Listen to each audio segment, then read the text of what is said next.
Shopify is a platform built for growth, whether you're just starting out or already running a thriving business. From managing inventory to creating a seamless checkout experience, Shopify is designed to handle it all. And it doesn't stop there. Shopify helps you sell everywhere your customers are, online or in person. It's the ultimate tool for turning big dreams into big wins. Sign up for your $1 per month trial period at shopify.com/OPP. Mochi Health is here to help you start your weight loss journey with caring, personalized support. Meet one-on-one with board-certified obesity doctors and registered dietitians who truly listen and understand your unique needs. Eligible patients can access affordable GLP-1 medications delivered right to their door each month. No insurance? No problem. Mochi Health accepts FSA and HSA, making care accessible and affordable. And with 24/7 customer service, you'll never feel alone on your path to better health. Get started with Mochi Health today. Take the free quiz at joinmochi.com and use code AUDIO40 at checkout for $40 off your first month of membership. That's joinmochi.com with promo code AUDIO40.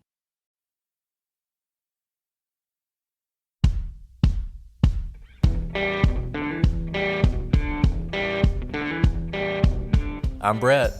And I'm Alice. And we are the Prosecutors.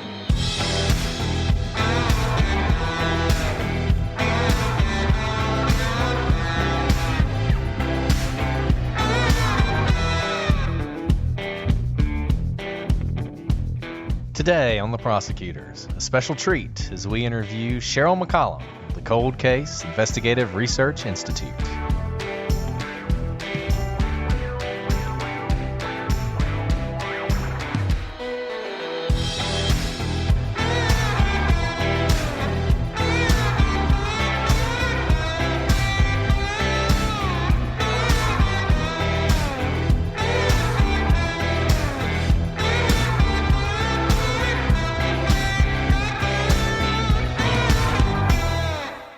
Hello, everyone, and welcome to this episode of The Prosecutors. I'm Brett, your host, and I'm joined, as always, with my co-host, Alice. Hello, Alice. Hey, Brett. How are you? I'm doing great. And Alice, this is an exciting day for a couple reasons. Number one, if you hear hammering in the background at any point, that's because my roof is finally being replaced. So I'll try and take as much out of that as possible, but if you do hear it, just know it's good news. And it's also an exciting day for the audience because they don't have to listen to us ramble on endlessly. Today, we have a guest star on the podcast, friend of the show, Sheryl McCollum. Hello, Sheryl. Hello. Thank you so much for having me. Thank you so much for taking the time to join us. I got to tell you, we are so excited to have you. We just make it up as we go along, but it seems like you actually have some experience. So I think this will be a podcast that people can actually take something away from. Now, people know who we are, so why don't you go ahead and introduce yourself and tell us a little bit about your background. Okay. I'm Sheryl McCollum. I'm a native from Atlanta. I married my high school sweetheart. We have 2 children that are just pure fun and, never been a minute's trouble. And I've been in criminal justice for a really long time in one way or the other. And right now, I'm an active crime scene investigator for Metro Atlanta Police Department, but I also run the Cold Case Investigative Research Institute, which is a nonprofit where we assist law enforcement and families with action plans on how to actually solve cold cases. Let me just say, Sheryl, I love your accent. Sheryl, here's a little connection. I actually spent my childhood in Atlanta, but back when I lived there, it was a lot more remote. I lived on a horse farm that's apparently now a strip mall. Yeah. Well, we used to have a lot more what I would consider like a rural part of Metro Atlanta. So it has definitely grown, no doubt. Absolutely. Can you tell us a little bit more about this Cold Case Investigative Research Institute? What is it affiliated with? So I used to teach college when my children were babies because I could teach on Tuesday and Thursdays. And at the college level, that was considered full time. So I didn't have to be away from them very much, but I could still kind of, contribute to the family, I guess. And so one of my classes was from 6 o'clock at night till 10. These were non-traditional students, so they had already worked all day. And it was really difficult to engage somebody for 4 hours after they've already worked all day on, theory and things like that, is not the fun part of our job, but a necessary part. So, I had the idea, because I was still working for the sheriff's department in Spalding County, just doing their cold case squad. So I asked the Stewart, the sheriff, if I could bring one of the cold cases to class to show them every single thing that you are getting from every single class is going to be pertinent when you're working a cold case. So your crime scene investigation, your, law classes, your theories, all of it is going to come to play. So he said he thought that was a great idea. Go ahead and do it. See what the students could do with it. So I redacted all the information, and I literally took the murder box in the center of the room and I dropped it at 6 o'clock. And I said, this is now your case. You're working it. Let me know if you need help. And that first night, I literally had to throw them out of class at 11 o'clock. That's incredible. What a good tactic as a professor. Oh my gosh. I mean, they went nuts. Well, then what I started doing, they were asking me questions that I could answer, but not at the level that I wanted them to have the answer.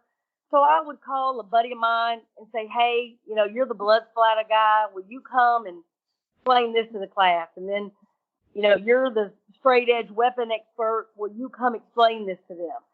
And so they loved having outside people that they had either seen on the news or had a pretty stellar career.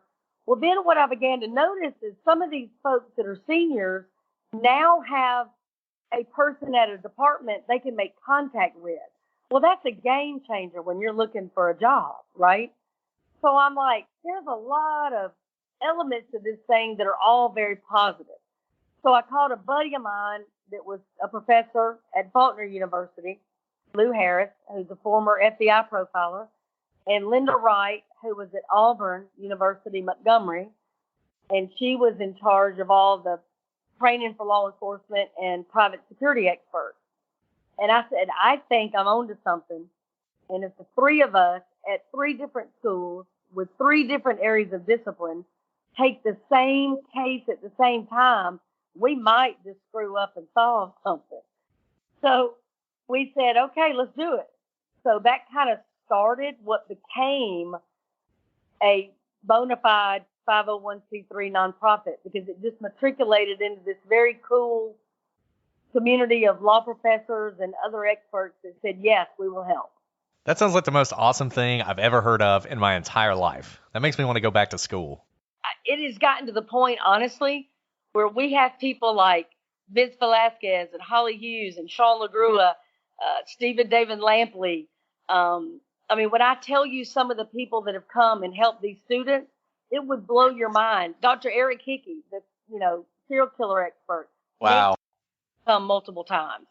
And what's really good is that, like y'all joked about earlier, but the truth is they don't have to listen to me. You don't have to take my word for any of it. But what I can give is I do know a lot of people that are fabulous and they're giving and they're wonderful to share their time and talent. So to date, we have about 35 colleges and universities across the United States with 600 different experts that I can draw from. What an incredible network. And only students can take part in this? Can podcasters take a part in this? No, of course. Listen, I've got a lot of podcasters that help, like Web Sleuth and Levi Page, and of course Nancy Grace with hers, because there's a factor in cold cases where the media plays such a significant role, and podcasting is this new media that has just exploded from when like Serial started, for example, and nobody even really knew what it was, or Blog Talk Radio that I'm sure some young people have never heard of. Because everybody has a favorite podcast and everybody can be a part of something that is a larger community. So somebody, some people call it crowdsourcing, whatever you want to call it. It's just, I usually tell the students, If you have a group of people that get together at the right time for the right reason, the right thing's going to get done, and you literally can change the dynamic of not just a case, but I mean, Sugar, you can change the world. And we've had a lot of, we try not to base our success on solve or unsolved. And I'll explain that. As a prosecutor, you can look at a conviction as I go to trial and the jury says, you're right, this person did it, we're going to say he's guilty. You can also take a plea and accept that as a win, correct? Absolutely. So we may or may not solve a case, but we look at, hey, did we move this case forward in any way? And did we help advocate for this family in any regard whatsoever? And does the family now know, even if it's been 20 years or 70 years, do people still care? Well, that might just be in the win column, because the reality is you're not going to solve them all. And there may be a multitude of reasons for that. And I'll give you one example. Natalie Holloway. That's one of those cases that if you ask anybody what happened, they're going to tell you Johann Vandersloot killed her. So I don't know if that case is unsolved or unproven, but can we still go back and do something for Beth? And the answer is yes. So things like that become real important for the students. So what are some of the cases that you guys have been involved with? Oh, gosh. Boston Strangler. Natalie Holloway, I mentioned. Tupac Shakur. The Zodiac. Tammy Jackson. Natalie Smith. Jody LaCornu. I mean, we've got cases y'all have heard of and cases y'all have never heard of. But we probably worked like Rebecca Zahal, Natalie Wood, Vi Ripken. I mean, we've worked some of the biggest cases out there. And we've been able to do something forward on every case. And so the students at all three universities are working on the same case at the same time. Is that right? Well, we have 35 colleges now. Oh, okay. So what happens now is, let's say I have somebody that's an expert, for example, in underwater crime scene. Clearly, they're going to get Natalie Wood. Well, I don't need Syracuse Law School to work Natalie Wood. I need them to work the Mooresford Bridge because it's a civil rights case. So we're at the point now we can kind of divide and conquer on a lot of these cases. So the expertise is going to be critical, but I don't need every single expert on every single case. So how many cases does your team work on at one time? It really depends. It stays pretty fluid, but on any given time, basically 5. Wow. That can change because I'll give you an example. I just talked to a man the other day from Ohio. His brother was murdered, stuffed in the trunk of his own car, and strangled. The case had never gone anywhere. This is from the late 60s. And I said, well, do they still have the clothes? And he said, yes. And I said, are you pretty sure they've been taken care of? And he said, yes. So I talked to the captain about using the MVAT. She had never heard of the MVAT. So this is not a case where you need all of us. I don't need to put a geographic profiler on that. I don't need a domestic violence expert or a gang expert. I just need them to test that clothing, and they can take it from there. So it was a quick phone call to let her know the latest, greatest technology that she just hadn't heard of, no fault of her own. That's just, part of law enforcement. But now that she knows about it, I was able to connect her with Jared Bradley, whose daddy invented the thing. And Jared's going to be able to help her get to the right lab and get those clothes tested. Wow. And that kind of touches on my next question. How do you typically decide what cases to take? Do people come to you or do you go out and look for these cases? There's 3 ways. Law enforcement comes to us, family comes to us, or one of us notices a case that maybe we think we might could help on. And again, it could be something as simple as, hey, there's technology now that there wasn't 5 years ago. Or it could be, we need to start from the ground up and work this thing for a year. So it literally just depends on what the variables are in each case. Like we had a case, Tammy Jackson. There was a podcaster that just put a little blurb up about this case. And she said this young girl was killed on Hutchinson Island, was stabbed multiple times, and run over by a car. And I'm like, Hutchinson Island? Is she talking about Savannah, Georgia? So I contacted her, and I said, can you tell me a little bit more about Tammy Jackson? And she did. And I'm like, wait a minute. I mean, I have an eidetic memory for face, like for cases and faces. I may not remember the name. I may not remember the date, but I'm going to remember the crime scene and the images, if that makes sense to y'all. Hmm. So I know good and well, I've never heard of a young girl that was stabbed 130 times, hogtied, strangled, and then run over by a car. So I personally tracked down her sister, and I said, listen, if I've never heard of this case, then it has not gotten the publicity that it deserves. And publicity will solve cold cases. Like what y'all are doing is so important because you don't ever know who's listening that might have information about something. So like when I wrote my dissertation, it was all about media and techno infusion with cold cases because it works. And you look at what, for example, the FBI has done with wanted posters. In 50 years, they've solved like 500 off, wanted posters. But John Walsh on TV in 16 years has solved 2,000. You can't argue that. I mean, Oprah found a sex offender in 45 seconds. I mean, that's a fact.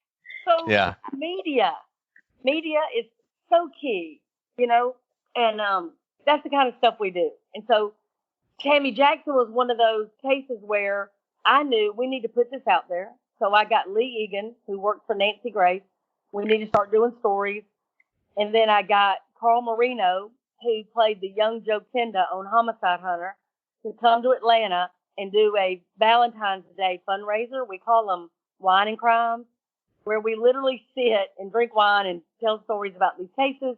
And we invite the family and we invite the detective, and the general public pays, either 25, 40 bucks, something like that, to come and meet Carl Marino, listen to the backstory of the Homicide Hunter and some inside stories that they were remarkable. And then the money that is raised, we're going to use to do the testing on Tammy's case. So that way the detective doesn't have to beg for money out of the budget. She can actually go and do the work that she needs to do without worrying about any constraints at all. I was able to hook up the detective with, I would say, 6 different experts that she had never met before, that she didn't know were even available to her. So everything from statement analysis to, testing of soil and dirt and pollen to a knot tying expert. She's got them all. But she's smart and she's hungry and she's deliberate. And I think she's going to solve this thing. She just needs a little help. That's all. Sheryl, that's the most creative thinking outside of the box approach I've ever heard. The wine and crime, I love it. And we've talked about this in some of our other episodes, but law enforcement, they're strapped for cash, they're strapped for resources. So for you to develop this out of the box approach is just wonderful.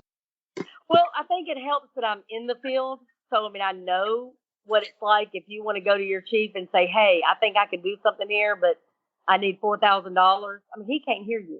You know what I mean? He'll be like, I don't know what you're saying. So it really helps if you can go to him and say, hey, I've got a plan and I've got the money and I've got the experts that are donating their time. So, I've had people like C.C. Moore, Francine Bardol, Jared Bradley, Dr. Laura Petler. What do you need? I can call Christine Menina and Karen Smith right now and say, hey, am I off base or am I seeing this right? And they'll tell me and they will help me. And here's the great thing, and I forgot to mention this to your audience. Nobody in the Institute is paid. So not one expert is going to receive a dime. The students don't get any college credit. They don't get a scholarship. They don't even get a sweatshirt. Okay. And the experts don't either. So I've got experts that in the real world might make $345 an hour, but I'm not giving them a mug of coffee, nothing. They do it because they think it's the right thing to do on the right case at the right time, and that's why you do it. See, I think you guys need sweatshirts because I want to buy one. I agree. But let me tell you, see, I'm not a business person. So it's hard for me because I'm thinking, yeah, but if I've got $1,000, I'm not going to buy sweatshirts to maybe earn $1,200. You know what I mean? I want to take that money and then get an expert to, Death Valley to work a case, or I want to, you know what I mean? Well, then let's go ahead and stop right now. Our podcast doesn't have ads, so let's just go ahead and do an ad. How do people donate to the Institute if they want to? Well, they can find me on Facebook, and sometimes they do the Good Works Network, where Facebook, you can donate. You just click on the Cold Case Investigative Research Institute and send $5, $10, whatever. And here's the other thing people can do. Unlike other nonprofits where you may send your money, you don't really know where it goes. If they want to contact me personally, I can even tell them what case I'm going to use it on and what I'm going to use it for. And then I can update them. So that way they know, hey, it might have only been $10, but that $10 made the difference of whether or not I could get evidence somewhere to be tested or get an expert somewhere to do a polygraph or do a statement analysis or, do a scene search. I mean, we use underwater drones. We use ground penetrating radar. There's lots of equipment that sometimes we have to rent or get, places that it really matters. I mean, people laugh sometimes and they're like, oh, I'm so sorry. I only had $5. Let me tell you something. That $5 goes a long way. It just does. Cheryl, I got to tell you, your enthusiasm is infectious. It makes me want to just quit my job and come work for you. Though I guess you don't get paid, so that would be a little bit of a problem. Appreciate it. But, honestly, the quarantine, I've been telling people, is a gift. Because if you've got a cold case, honey, you can empty a closet and turn it into a war room and start putting everything up on the wall so you can see it and work it. And it gives you time to be on the computer nonstop. And, you can work a cold case because you cannot go to a ball game and you can't go, other places where people like shopping or whatever people love to do. But You're the inspirational speaker we all needed during quarantine. Quarantine for us has been a flat gift, I'll tell you. That's one of the reasons we started our podcast now. We started it in the midst of the quarantine. Brilliant. Absolutely brilliant. And here's the thing, y'all being prosecutors, let's say we had a case where we're not sure the statute of limitation is run out on the state level. Can y'all tell us about the federal level? Is there another way to go at people? Should we go civilly? Because I've got cases like, Jody LaCourneau, where the family had to sue law enforcement. Again, is there something we're missing? So, we can easily reach out to y'all. And, you may say, well, God, that wasn't even hard. That was an easy question, but not for us. Yeah, we talk a lot about how everyone has knowledge and expertise. And if you can bring them together, you have the whole wisdom of the crowd thing going on. And you have people far flung across the country who may know something that you don't know. Amen. Everybody has a gift. Everybody listening to your podcast has a gift. A vocation, an avocation, there's something they know how to do that other people just don't know how to do. And I'll tell you something funny. So I'm old. So things like apps, I mean, I can work them and I have them, but y'all saw tonight, I'm not that gifted with things. So we had a case out of North Carolina, and the detective has been looking for the landlord of this young lady that went missing for 2 years. Okay. The detective is talking to the student, and she goes, look, here's the entire case file. Y'all got it electronically. Go to work. Let me know what's going on. A week later, I am teaching the class remotely. So it's at Chatham University in Philadelphia. I am on Skype teaching the class, saying, hey, this is how you do a timeline. This is what's important when you're working a timeline, trying to teach them. And I said to the group, hey, this landlord has got to be somewhere, but he has managed to elude the detective for 2 years. As I live and breathe, there's a child in the back of the classroom. She says, I found him. You're kidding. I'm like, you found him?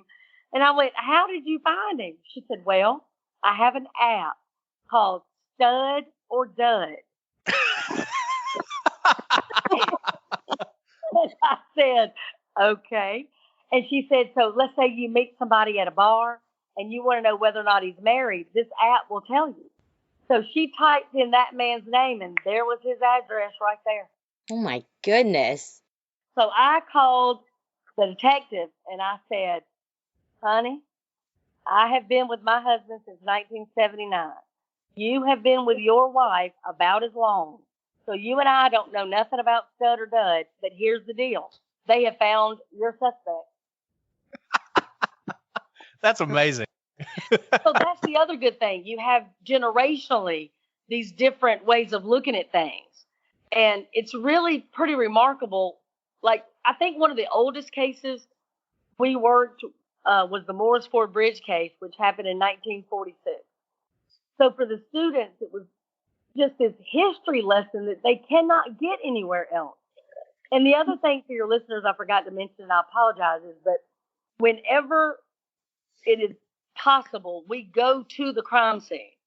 Because for me, and I'm sure for y'all as prosecutors, you walk that scene, it'll change it for you. So you have a killing in an open field, but what's just on the other side, right? What's across the street? What's on the east side and west side? So if you've got a liquor store through some woods and you got a church, and then over here you have an apartment complex, where did the suspect come from? You walk in that scene is going to put it in perspective for you, unlike anything else. So we have to go there. So we went to the Morris Ford Bridge where this lynching occurred in 1946. And then we go back to the war room. And like I said, the students won't leave now. So my 10 o'clock class doesn't leave till midnight. Well, this particular night, they're on a roll. And Vince Velasquez, if you know Vince from ATL Homicide, Vince was there. And he's working with them and talking to them. And one of the students says, well, I just don't understand, how the FBI couldn't get more bullets because 50 people shot these victims over 100 times apiece. And I said, I don't either. It ain't like bullets disintegrate. And I stopped right there. And I said, wait a minute. Bullets do not disintegrate.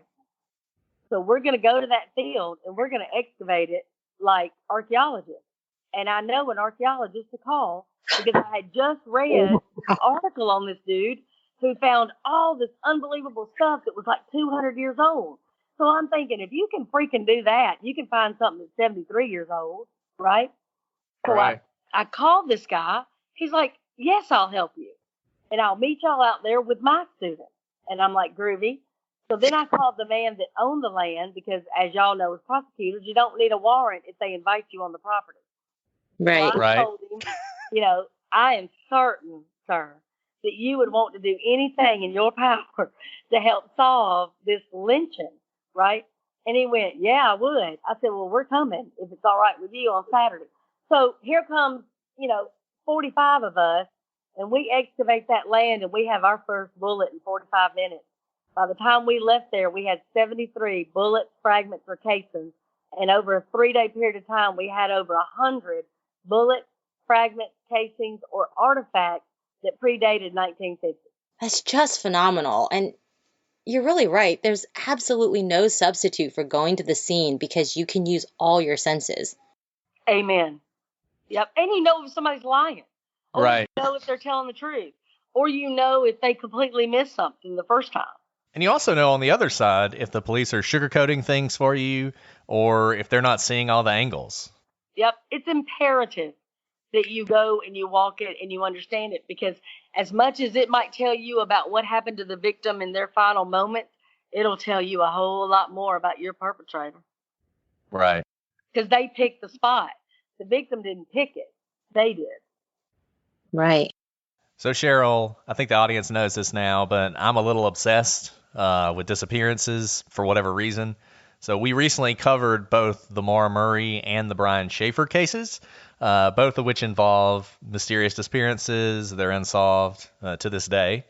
And in both cases, and I think really whenever someone goes missing, this happens, but people have speculated that the victims may have disappeared on their own accord. And And recently, we actually had an example of that happening when Madison Bell disappeared from her home in Ohio. And it was later determined that she actually did decide to disappear on her own to escape her family and her boyfriend. And I was just fascinated by the fact that you called that result, while most of us, in the entire world thought that she had been kidnapped, that she had been abducted.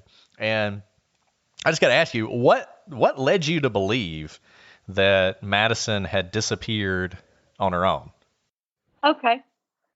There's several things that I use when I approach any kind of crime. And I mean, I am a criminologist. I am a crime scene investigator. I've done this for a long time. I've been a fan of true crime, if you will, before it was even called that. So I got real interested in criminals when I was about 4. So I break things down mathematically. So if I hear something and I say to myself, okay, I've only seen that 3 other times, and in those 3 situations, this was the ending, then I have to factor that in, if that makes sense. Mm-hmm. So when you have a child, that what we're told about Madison is that she goes tanning and never comes home. And mama is freaked out. There's no reason for her to leave. Everything about her life was great. She recently graduated high school. The first thing that I noticed, I want you to keep in mind for the people that are listening, if somebody you love, whether it's your child or husband or wife or brother, sister, goes missing, what picture do you want to put out? The happiest, smiliest one? No, the most recent one, I guess. Yeah. And the one that looks the most like them. Police are even going to tell you that. So if I go missing right now and my husband gives them my high school picture, listen to me. Y'all aren't going to find her. I mean, she was a lot of fun, had a lot of fun with her, but she's gone. Okay. He needs to give you what I look like now at almost 60, not what I look like at 18. So the first thing I noticed was this cheerleading picture. Typically, you are now telling me something more about her mama than her. Her mama picked that picture. So her mama subconsciously is telling the world, hey, she's a popular girl. She's a beautiful girl. She's, somebody that everybody at the high school wants to be like. Hey, she's missing. And her being popular at high school shouldn't be a factor now, but it is for you. So you just put that in the back of your mind and say, okay, that's odd. Then the next picture was the graduation portrait type stuff. See, she graduated. She's a cheerleader. She graduated. Why are you telling me a narrative? Why are you leading what I should think about Madison? Does that make sense to you? Oh, that's fascinating. Absolutely. Think of Patsy Ramsey. John Bidet is missing, and she gives you a picture of that child dolled up in a beauty pageant. Was she dolled up at 2 a.m. when she went missing, Patsy? Then I don't need that picture. That's not what she looked like in her first grade class. But Patsy drove that narrative. This is John Bidet. She's perfect. Okay. That's a flag for me. The second thing is it's a small town. She is 18 years old, but lives with her boyfriend. That's a flag. How many girls that age live with their boyfriend in the same bedroom in their mama's house? When they're supposed to be perfect. Very few. Then we find out she's got tattoos. Hold on now. There's no judgment here. But living with a boyfriend and having tattoos is not the picture you gave me. So it seems to me now that mama's not being honest completely. So I just file that away. Okay. Then Cody was on the Nancy Grace show, the boyfriend. He gave 1-word responses. Well, Cody, did you love her? Yeah. Cody, are you missing her? Are you frantic looking for her? Yeah. And I point blank asked him, Cody, did she go to buy weed? No. Okay. So you're not really defending her. You're not painting a picture of her. You're not saying, oh my gosh, I've looked everywhere. I've called all our friends. I can't sleep. I can't eat. I love her so much. Baby, if you can hear me, that kind of thing. So I file that away. Here's the other thing. And I don't know if y'all have children, but I have teenagers. And cell phones are a wonderful thing because you can kind of check on them. Did you make it to the gym? Did you make it to, campus? Whatever.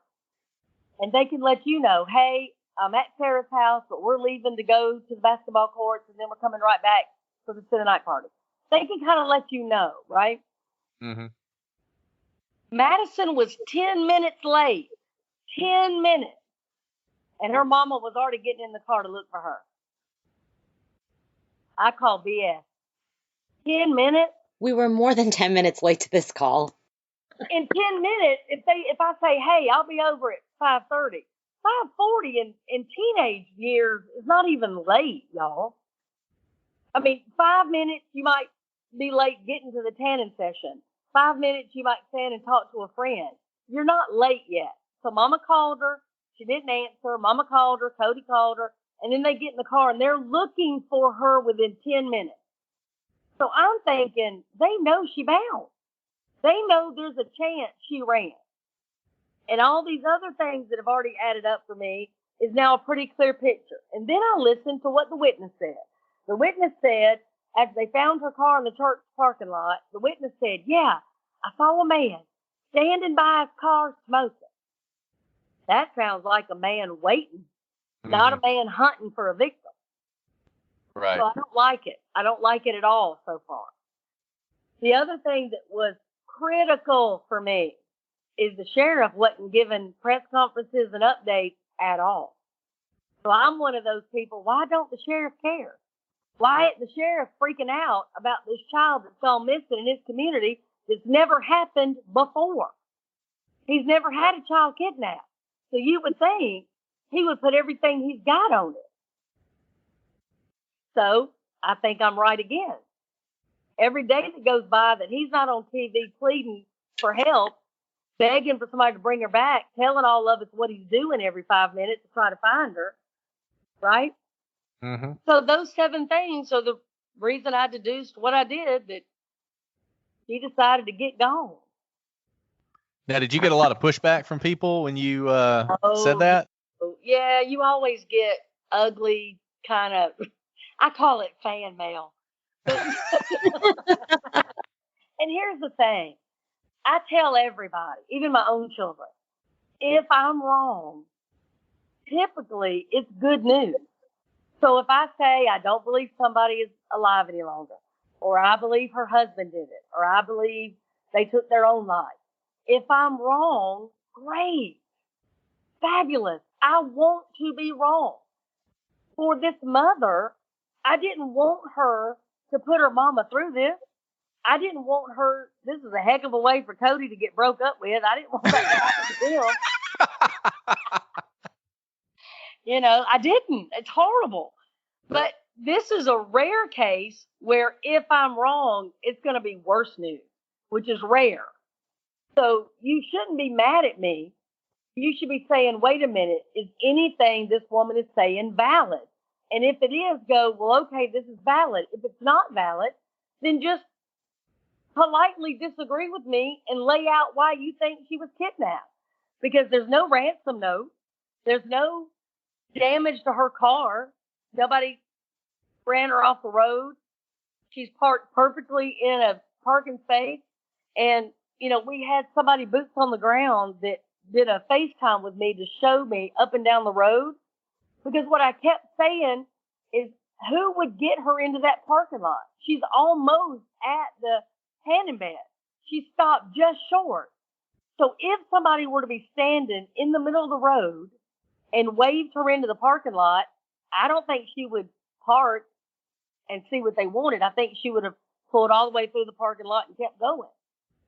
But she turned into the left, banked to the left, straight into a parking spot. That doesn't sound like a kidnapping. Sheryl, you're good.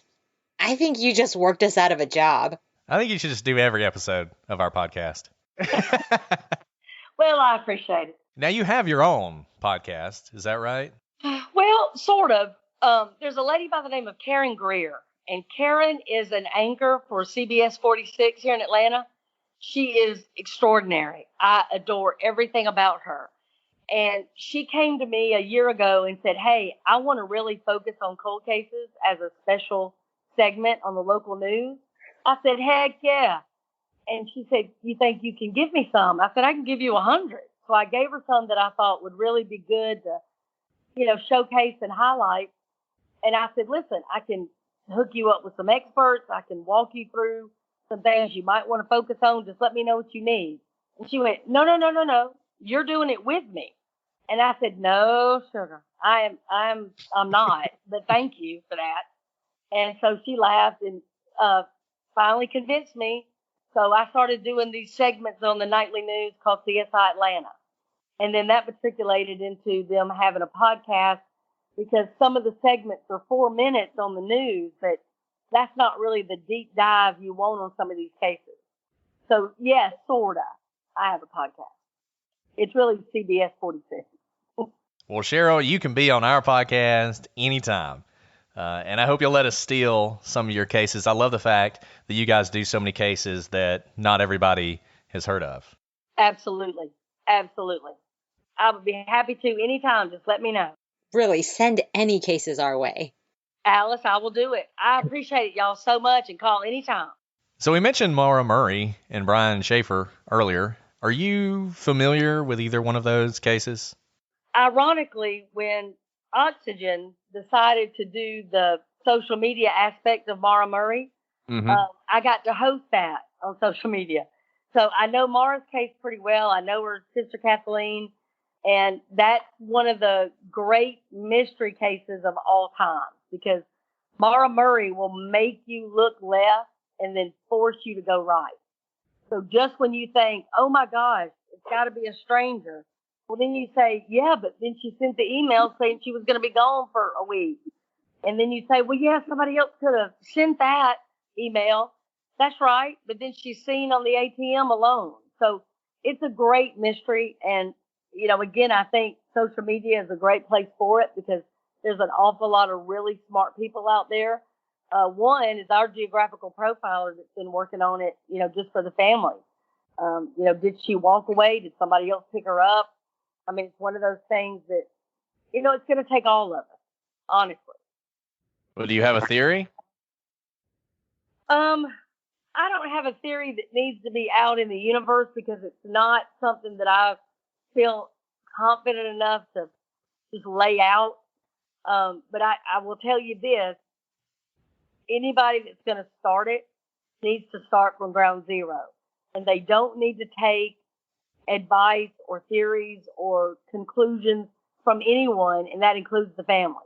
Well, let me ask you this. As you probably know, James Renner, who has written a book about this. Love him. Oh, I know. He's fantastic. I love him too. He's just come out with a new book, by the way. If anybody wants to pick it up, shout out for James Renner. He's not paying us either. But he is convinced that this was a purposeful disappearance in the vein of Madison Bell. Now, I never saw how that was possible, but, trying to keep an open mind. Do you think it's possible that this was an intentional disappearance? No. And here's the reason. People are usually going to take the path of least resistance. So you want me to believe that she left with $240, bought liquor, crashed her car, which could have harmed her, but the only thing that she had to keep her warm, the only thing that she had to get her to wherever it is she wanted to go, she abandoned. The birth control pills are weird to leave behind, just in case. And then, you've got the clothes she left behind. She took textbooks with her. I mean, all of these things that just didn't make any sense. She didn't take things that, she had lost her mother. You would think, if nothing else, she would have taken her mama's jewelry. She would take a photograph that meant something to her, sentimental. None of that seems to be true. Most people are not going to take off walking through the snow, headed to nowhere, without food and a plan. Just a box of wine and her regular shoes. I mean, it just doesn't make any sense to me. Mm-hmm. It just doesn't. The email saying I'm going to be gone for a week, and there's been a family funeral. She had just seen her dad. She had already wrecked another car. She was cramming for tests. She was having issues with a boyfriend, but she kept trying to reach him. She left him a voicemail. I mean, there's so many working parts here that just aren't clear to people. But it would be shocking to me if she left all these weird, non-connecting clues so that she could start a new life. And my question is, where, with what, and how? She had no fake passport. She had no fake ID. She had no cash money. She had no food. She had nothing with her that was going to help her. The cell phone's never been used again. The credit cards were never used. ATM was never used again. And I mean, even that many years ago, $240 ain't going to get you far. Especially when you spend a portion of that on vodka and Kahlua and everything else. At the time of our recording right now, our last 2 episodes of Maura Murray have not come out. And once they do, I'd really love to hear your thoughts on the theories we lay out. That sounds great. Absolutely, I'll do it. I mean, I can definitely say our theory does not include her running off to start a new life in Jamaica or anything. I actually think our theory jives with everything you're saying, Sheryl. Yeah, I mean, there's just nothing that makes me think she left her life. There's no reason. She was close to her sister. She was close to her brother. She was close to her dad. She loved her life. I mean, she loved her school. She wanted to be a nurse. There was nothing that would make me think she wanted to start over. Nothing. But it's a great theory. It's a sexy theory. And here's the thing. If I had to choose, is she dead in the woods somewhere, or did she start a new life in Jamaica? I would pray Jamaica's true. Absolutely. Yeah. This is one of those things where if you're wrong, it's so much better. Amen. Absolutely. Right. Now, we've taken up a lot of your time, but can you tell us a little bit about some of the cases you guys are working on now? Sure. We're working on Don Lewis, who's attached to Tiger King. Oh, I saw that. I was so excited by that. I'm so excited. Oh my gosh. And the students, again, you want to talk about keeping somebody engaged. Good Lord. They are so excited about that. Okay, we are totally going to do a show on this. Did she feed him to the tigers or not? Well, you can't just start with the end and stuff. Come on, you know? Brett just wants to get to the end. You got to build up, right? But, you know, we're working on Natalie Wood still, Jody LaCourneau still. We just solved one, Honey Malone. That should be a case of itself. We're working really hard on Nicole Smith. She was a young girl that was walking to school, and she was raped and murdered. And 7 years later, another young girl was raped but survived, and the DNA matched, and they were about 3 miles apart. So Wow. We're working with CeCe Moore and some other folks to see if we can't use Ancestry to find out who did this. How long ago was that? 1998. Okay. So. Now, you mentioned earlier the Boston Strangler case. Mm-hmm. So in a case like that, where you have a person we all think did it, and I guess that's more or less been confirmed, what kind of investigation are you doing in that case? Well, here's what we did. We worked with the family of Mary Sullivan because they had gotten DNA from under her fingernails because they exhumed her. And so we believed from our investigation that Albert DeSalvo was the Boston Strangler. And so I went to Boston and I walked it. Again, you got to go to the scene. You got to walk it. You got to understand it. And we had a group of students that came up with something that's never been published. Nobody's ever said this before, but 90% of the crimes occurred during the day they had a ball game. So that means a lot of the men would be somewhere, watching the game, listening to the game on the radio. They wouldn't be with, the super, wouldn't be really paying attention in these apartments. And one fascinating thing about that case is I took the street crime scene photograph and I took a photograph current day, and the only thing that was different was the cars were modern and the trees were a little taller. But the cobblestones and the street lamps and the brownstones, everything was identical. It was really super cool. But I met with Casey Sherman, Mary Sullivan's nephew, and I met with the private detective whose daddy was the lead investigator on the case. So I met with both sides, and the boys let me look at their dad's actual case file, which was extraordinary. I mean, the way their dad put this thing together and his sketches of the crime scene was ridiculous. It was so good. And I told both of them, I said, what we've got to do is exhume him and cross-check the DNA of Mary Sullivan, period.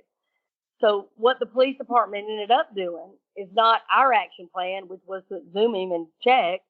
They got DNA off a water bottle of one of his nephews. And when that checked out, then they went to the extent of actually exhuming him and saying, yes, Albert DeSalvo killed Mary Sullivan. Wow, that's awesome. And it's so great that you're able to give that certainty to the family, that they haven't had up to this point. And let me tell you, and those boys deserved that for their dad. I mean, their dad always believed he did it. Albert DeSalvo said he did it. And looking at the, police file that their dad put together, I mean, I told him it should be a book. Just his file. You don't have to write a thing. It's just that extraordinary. And they were so welcoming and giving.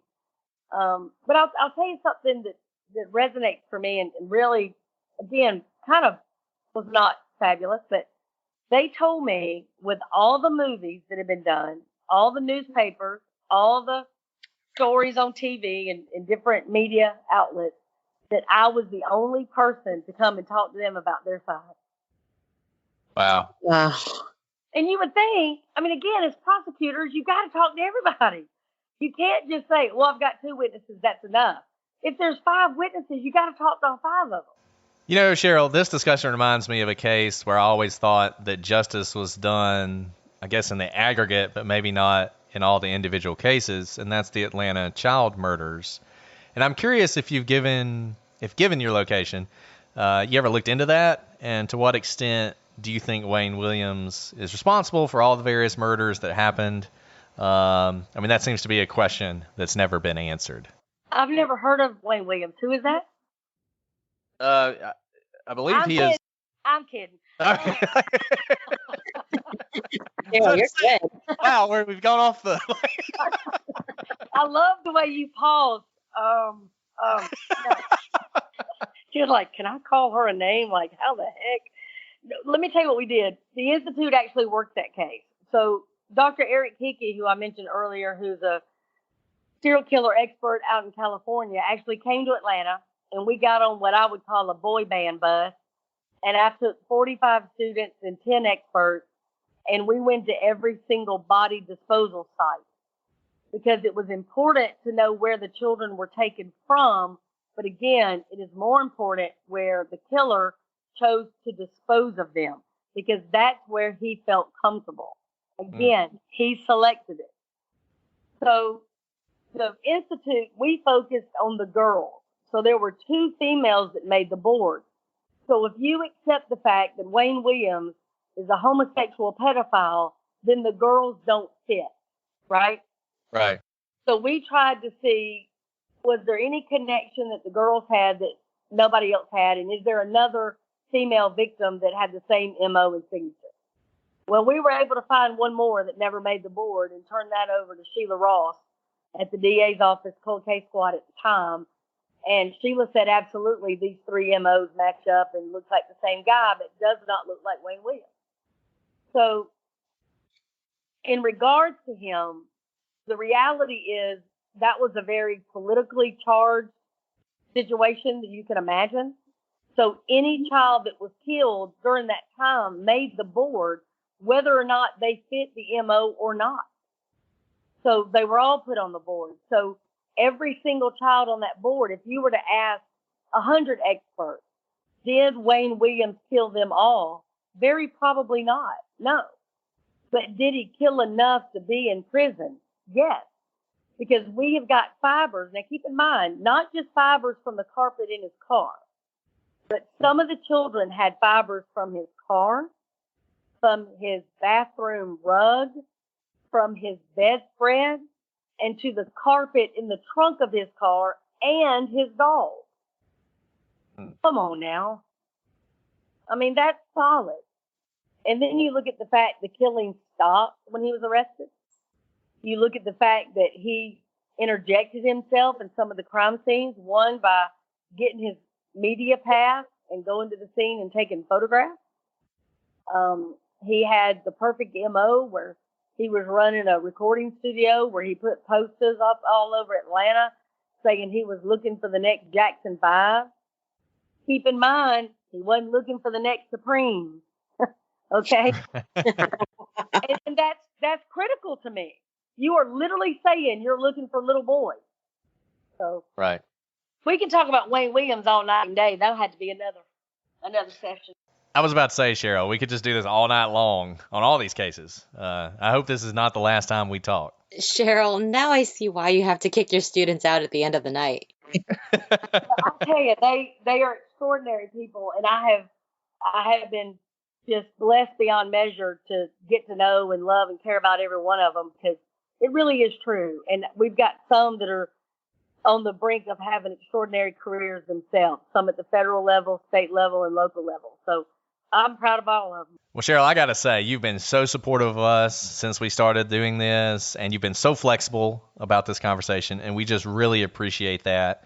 I do want to give you one more opportunity just to restate how people can help you do the work that you're doing.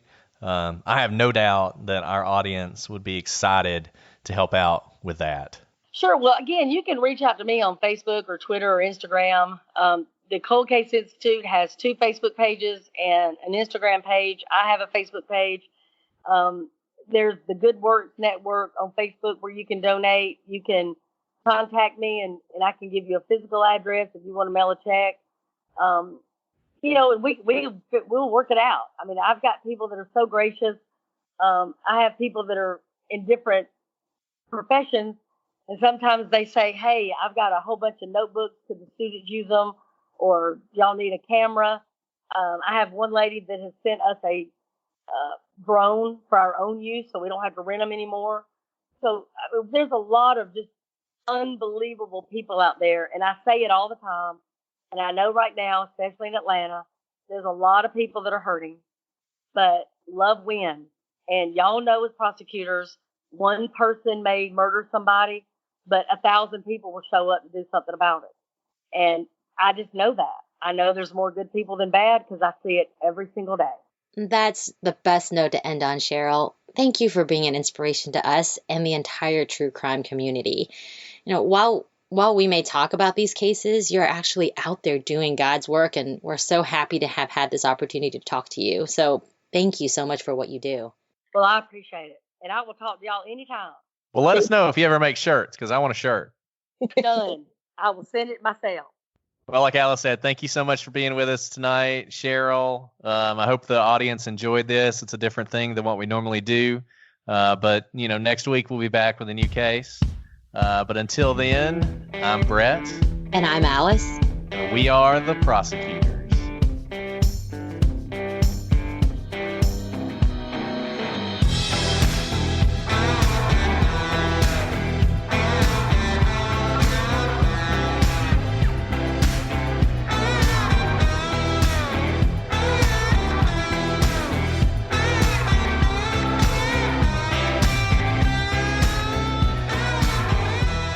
Thank you so much, Cheryl. This has been fantastic. Oh, Cheryl, you're like my new favorite person. I know.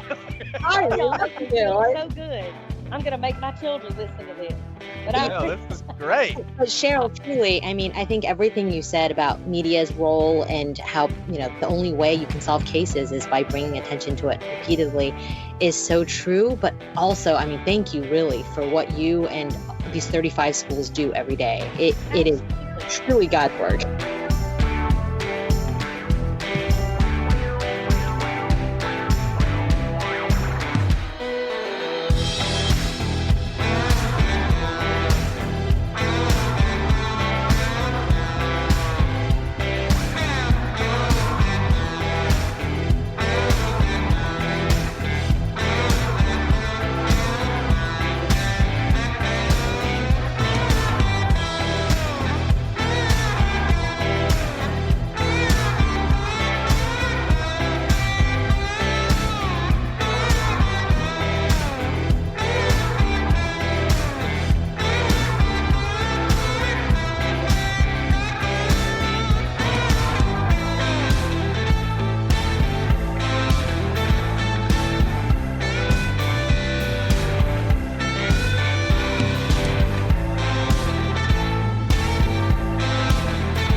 If you're looking to streamline your audio advertising buys and maximize your revenue, look no further than Triton Digital's programmatic audio advertising exchange, A2X.